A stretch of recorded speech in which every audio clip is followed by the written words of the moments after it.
Selamat pagi, Shalom, Bapak Ibu dan saudara-saudaraku yang dikasihi oleh Tuhan. Senang sekali pagi hari ini saya bisa menjumpai Bapak Ibu di dalam tayangan video singkat ini. Sebelum kita bersama-sama membaca dan merenungkan firman Tuhan, terlebih dahulu kita akan tunduk kepala, kita berdoa. Mari kita berdoa. Bapa di surga, terima kasih untuk pagi hari ini. Kembali Tuhan memberi kesempatan bagi kami untuk bersama-sama membaca dan merenungkan firman-Mu. Kami berdoa, memohon, Tuhan pimpinlah kami. Buka hati dan pikiran kami, supaya kami dapat mengerti dan memahami kebenaran firman-Mu. Terima kasih Tuhan, di dalam nama Yesus kami bersyukur dan berdoa. Amin. Bapak Ibu yang dikasihi oleh Tuhan, pagi hari ini saya ingin mengajak Bapak Ibu untuk kita bersama-sama merenungkan satu kebenaran firman Tuhan di dalam Injil Markus pasal yang kelima. Mari kita siapkan Alkitab kita. Kalau Bapak Ibu ada di rumah bisa membuka Alkitab. Kita sama-sama melihatnya. Markus pasal 5 ayat 21 sampai dengan ayat yang ke-43. Markus pasal 5 ayat 21 sampai dengan ayat 43. Saudara, kalau kita memperhatikan satu perikop ini, maka kita akan menemukan ada dua peristiwa besar yang terjadi di dalam perikop ini. Ya, jadi ada dua peristiwa besar. Yang pertama, saudara, adalah peristiwa di mana Yesus menyembuhkan anak Yairus, ayat 21 sampai 24, kemudian disambung ayat 35 sampai 43. Dan kemudian peristiwa yang kedua, yaitu di mana Yesus menyembuhkan seorang perempuan yang sakit pendarahan, ayat 25 sampai 34. Saudara, bagi saya, ketika saya merenungkan bagian ini, saudara, dari dua peristiwa ini, itu memiliki satu pesan yang sama, yaitu pesannya adalah di dalam Yesus atau di dalam Dia ada pengharapan dan hidup. Di dalam Dia ada pengharapan dan ada hidup. Itulah tema kita hari ini. Saudara, mari kita melihat peristiwa yang pertama. Untuk dalam kesempatan ini saya ingin menyampaikan peristiwa yang pertama, yaitu di mana Yesus menyembuhkan anak Yairus. Saudara, mari kita melihat bersama-sama perikop ini. Saya hanya akan membaca ayat yang ke-41 dan ayat yang ke-42. Ya, ayat 41 dan 42. Demikian bunyi firman Tuhan. Lalu dipegangnya tangan anak itu, katanya, Talita kum, yang berarti, hai anak, aku berkata kepadamu, bangunlah.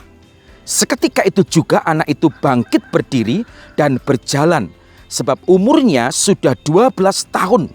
Semua orang yang hadir sangat takjub. Saudara, siapakah Yairus? Alkitab menuliskan Yairus adalah seorang pemimpin atau kepala rumah ibadat. Tentu saudara, seorang kepala rumah ibadat, dia adalah seorang yang dihormati, dihargai, seorang yang didengarkan suaranya, seorang yang terpandang. Lalu persoalannya apa? Pergumulannya apa? Kesulitannya apa? Alkitab menuliskan di dalam ayat yang ke-23, anaknya, yaitu anak perempuannya yang usia 12 tahun, sakit. Dan Alkitab menuliskan sakitnya itu parah, ya, sakit hampir mati. Jadi bukan sakit biasa, tetapi sakit yang mengancam akan nyawanya dan jiwanya. Nah, saudara sekalian dikasihi oleh Tuhan, apa yang kemudian Yairus lakukan sebagai seorang ayah, sebagai seorang pemimpin kepala rumah ibadat? Apa yang dia perbuat? Saudara dikasihi oleh Tuhan, yang dia lakukan adalah dia datang kepada Yesus, dia tersungkur di depan kaki Yesus, dan dia meminta kepada Yesus supaya Yesus datang ke rumahnya dan menyembuhkan anaknya, menyelamatkan anaknya. Saudara, tentu saja datang kepada Yesus, meminta pertolongan kepada Yesus adalah hal yang patut untuk kita teladani, bukan? Dia seorang pemimpin.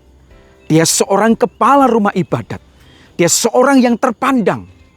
Dia tidak mengandalkan jabatannya, dia tidak mengandalkan kepintarannya untuk mengatasi anaknya yang sedang sakit. Tetapi dia terlebih dahulu, pertama kali dia datang kepada Yesus dan meminta pertolongan Yesus. Saudaraku yang dikasihi oleh Tuhan, kedatangan Yairus kepada Yesus, saya rasa bukan hanya didorong oleh rasa cintanya, kasihnya kepada anak perempuannya. Tetapi ada sesuatu yang mendorong Yairus untuk dia datang kepada Yesus. Apa itu? Yaitu sebuah keyakinan. Dia percaya bahwa Yesus sanggup menyembuhkan dan menyelamatkan anaknya. Iman inilah yang ada pada diri Yairus, yang mendorong Yairus untuk dia datang kepada Yesus, tersungkur di depan kaki Yesus dan meminta Yesus untuk datang ke rumahnya. Satu iman yang hidup, satu iman yang nyata, yaitu sebuah keyakinan bahwa Yesus sanggup menolong dan menyelamatkan anaknya. Saudara, saya rasa ini sebuah keteladanan iman yang sangat luar biasa. Dan kita tentu bisa belajar dari semuanya, saudara. Dan kita belajar dari Yairus. Memiliki iman, keyakinan yang sungguh. Datang kepada Yesus bukan dengan keraguan, tetapi datang tersungkur dengan sebuah keyakinan. Yesus sanggup menolong dia. Saudara, iman Yairus tidak berjalan mulus, saudara. Iman Yairus menghadapi satu ujian. Ujian yang tidak mudah. Kalau saudara membaca ayat 35 dan seterusnya, maka kita akan menemukan di sana bahwa iman dari Yairus ini diuji. Pertama-tama saudara, kita melihat Yesus langsung pergi ke rumah Yairus. Dia tidak menunda-nunda untuk dia langsung datang menuju ke rumah Yairus. Tetapi saudara, ada satu kendala. Kendalanya adalah orang banyak. Tentu tidak mudah untuk menerobos kerumunan orang banyak yang begitu banyak di sekitar Tuhan Yesus. Dan paling tidak, paling sedikit, perjalanan Yesus menuju ke rumah Yairus terhambat. Bukan hanya itu, saudara. Ternyata Yesus di tengah perjalanan, di tengah kerumunan orang banyak itu, ada satu peristiwa besar terjadi. Dia berjumpa dengan seorang wanita yang sudah 12 tahun sakit pendarahan. Dan Yesus juga menyembuhkan dia. Dan ada dialog di tengah-tengahnya, saudara. Saya tidak bahas itu pada hari ini, saudara. Itu kedua. Yang ketiga, pada saat Yesus masih berbicara dengan wanita itu, tiba-tiba salah satu keluarga dari Yairus datang menemui Yairus. Dia membawa satu berita bahwa anaknya yang sakit itu sudah meninggal. Anaknya yang dia cintai, dia kasihi, yang dia mintakan supaya Yesus datang ke rumahnya, meninggal. Saudara, kalau kita ada di posisi Yairus, mungkin saja kita marah. Marah kenapa Yesus nggak langsung cepat-cepat. Kenapa Yesus justru berdialog dengan wanita yang sudah 12 tahun sakit pendarahan itu? Kenapa Yesus tidak langsung saja? Bisa saja marah, kecewa, putus asa. Karena sudah meninggal, tidak ada harapan lagi. Apa yang harus dilakukan? Wong sudah mati. Saudaraku yang dikasihi oleh Tuhan, perhatikan kalimat pembawa berita itu, saudara. Salah satu keluarga dari Yairus datang. Dia menyampaikan satu berita. Anaknya sudah meninggal. Dan apa yang dikatakan selanjutnya? Apa perlunya lagi engkau menyusahkan guru? Apa perlunya lagi engkau menyusahkan guru? Apa perlunya lagi engkau memanggil Yesus untuk ke rumah? Dia sudah mati. Anakmu sudah mati. Saudara, bagi sebagian orang, kematian berarti sudah tidak ada harapan lagi. Bagi sebagian orang, saudara, sudah meninggal berarti sudah tidak bisa diapa-apakan lagi. Tidak ada harapan lagi. Tetapi saudara sekalian, bagi Yesus atau di dalam Yesus masih ada pengharapan. Haleluya. Di Di saat seolah-olah tidak ada harapan, tetapi di dalam Yesus masih ada harapan. Seolah-olah semua jalan buntu, tidak ada harapan lagi. Semua terlihat gelap, tidak ada jalan keluarnya. Tetapi di dalam Yesus masih ada harapan. Yesus berkata kepada Yairus, dia katakan dengan kalimat yang sangat singkat tetapi luar biasa. Yesus berkata kepada Yairus, jangan takut, percaya saja. Saudara, satu kalimat yang sederhana tetapi sulit sekali untuk kita alami dan lakukan, praktekkan di dalam kehidupan kita. Dan saya yakin Yairus saat itu terkejut. Anaknya sudah mati, meninggal, tetapi Yesus berkata, jangan takut, percaya saja.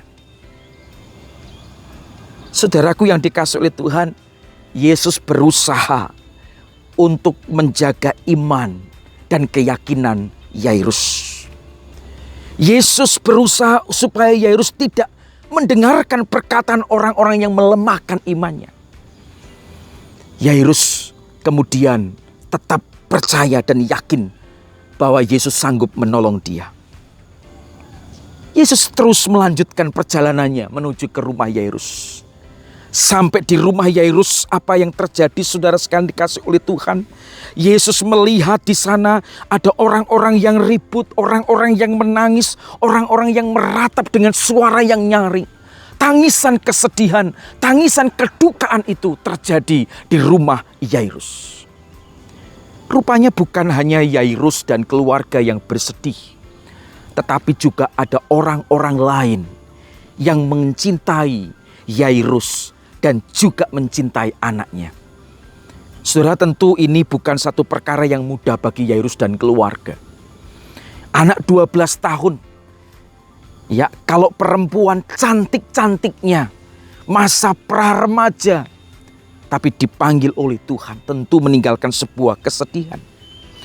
Tetapi saudara sekalian yang dikasih oleh Tuhan, Yesus berkata di dalam ayat 39, mengapa kamu ribut dan menangis? Anak ini tidak mati, tetapi tidur. Saudara bayangin, saudara, orang banyak berkata anaknya sudah mati. Tidak ada harapan lagi. Tetapi Yesus justru berkata, anak ini tidak mati, tetapi tidur. Saudara, kalau kita ada pada saat itu di sekitar Yesus dan kita menjadi tetangga Yairus, mungkin kita akan bersikap sama seperti orang-orang yang di ayat 40 ini. Menertawakan Yesus. Wong sudah mati. Nah, kenapa Yesus justru mengatakan dia tidur? Saudaraku yang dikasihi oleh, tetapi saudara, sekali lagi, di dalam Yesus ada pengharapan. Di dalam Yesus ada hidup. Maka di dalam ayat 41 sampai dengan ayat 42, Yesus berkata di sana, talit takum, yang berarti, hai anak, aku berkata kepadamu, bangunlah. Seketika itu juga anak itu bangkit berdiri dan berjalan ke sana kemari. Sebab anak itu sudah 12 tahun. Saudaraku yang dikasihi oleh Tuhan, apa yang bisa kita pelajari dari peristiwa ini, saudara? Yairus menghadapi situasi kondisi yang seolah-olah tanpa harapan lagi. Anaknya yang dia cintai, dia kasihi, meninggal dunia. Tetapi dia datang kepada Yesus. Dia meminta pertolongan kepada Yesus. Dan Tuhan Yesus yang menjadi sumber harapan menghidupkan kembali anaknya. Saudaraku yang dikasihi oleh Tuhan, mari dalam kondisi yang kita hadapi, kondisi apapun itu, mari kita terus percaya Yesuslah sumber pengharapan dan hidup kita. Mari kita terus datang kepada Dia. Mari kita terus membangun sebuah relasi yang intim dengan Yesus. Jangan pernah meninggalkan Yesus oleh karena pergumulan dan kesulitan hidup kita. Tetapi justru pakailah segala kesulitan dalam hidup kita, pergumulan dalam hidup kita, seolah-olah situasi tidak ada harapan, semuanya gelap. Marilah kita jadikan situasi itu menjadi kesempatan untuk kita semakin dekat dengan Tuhan, dekat dengan Tuhan. Tuhan Yesus memberkati kita. Mari kita berdoa. Bapa di surga, kami bersyukur untuk kebenaran firman-Mu pagi ini. Kami tahu Tuhan tidak mudah untuk seperti Yairus. Tetapi kami mau belajar seperti dia.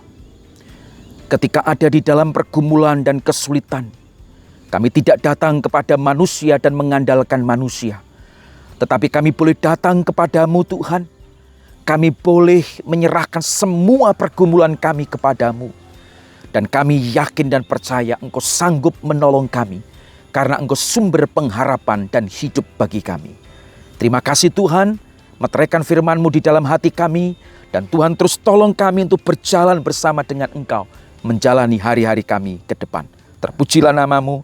Di dalam nama Tuhan Yesus kami bersyukur dan berdoa. Amin.